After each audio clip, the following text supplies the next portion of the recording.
ইন্দোনেশিয়ায় ৭.৭ মাত্রার শক্তিশালী ভূমিকম্পে অন্তত ১৪ জনের মৃত্যু হয়েছে। শনিবার ভোরে ফ্লোরেন্স দ্বীপে আঘাত হানে এই ভূমিকম্প। দেশটির দুর্যোগ বিষয়ক সংস্থা জানিয়েছে, হতাহতের এই হিসেবটি প্রাথমিক। উদ্ধার অভিযান এখনও চলছে। ক্ষতিগ্রস্ত ভবনের ধ্বংসস্তূপে আটকে পড়াদের উদ্ধারে কাজ করছেন কর্মীরা।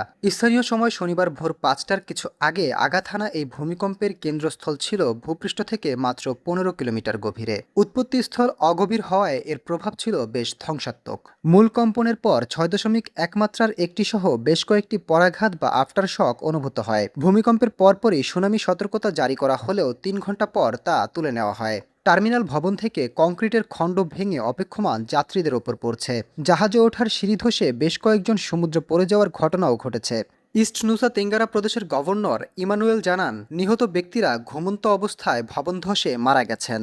সুনামি সতর্কতা জারির পর আতঙ্কিত মানুষ উপকূল ছেড়ে মোটরসাইকেলে করে নিচু এলাকার দিকে ছুটতে থাকেন। নাগিকেও এলাকা থেকেই প্রায় ২,০০০ মানুষকে নিরাপদ আশ্রয়ে সরিয়ে নেওয়া হয়েছে। দুর্গম পাহাড়ি এলাকা হওয়ায় ক্ষয়ক্ষতির পুরো চিত্র পেতে বেশ কিছুটা সময় লাগবে বলে জানিয়েছে কর্তৃপক্ষ।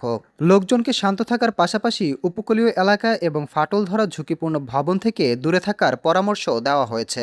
স্থানীয় বাসিন্দা আর্নল্ড ওলিয়ান্ত জানান, তীব্র কম্পনে ঘুম ভাঙার পর তিনি সন্তানকে নিয়ে দ্রুত বাইরে বেরিয়ে আসেন। সমুদ্রের পানি কিছুটা সরে যাওয়ায় সে সময় লোকজনের মাঝে আতঙ্ক ছড়িয়ে পড়ে। পরাঘাতের ভয়ে এখনও অনেকেই খোলা আকাশের নিচে অবস্থান করছেন। ৩টি প্রধান টেকটনিক প্লেটের সংযোগস্থলে অবস্থিত হওয়ায় ইন্দোনেশিয়া বরাবরই ভূমিকম্প ও আগ্নেয়গিরির অগ্ন্যুত্তাপপ্রবণ একটি দেশ। Desk report, global math.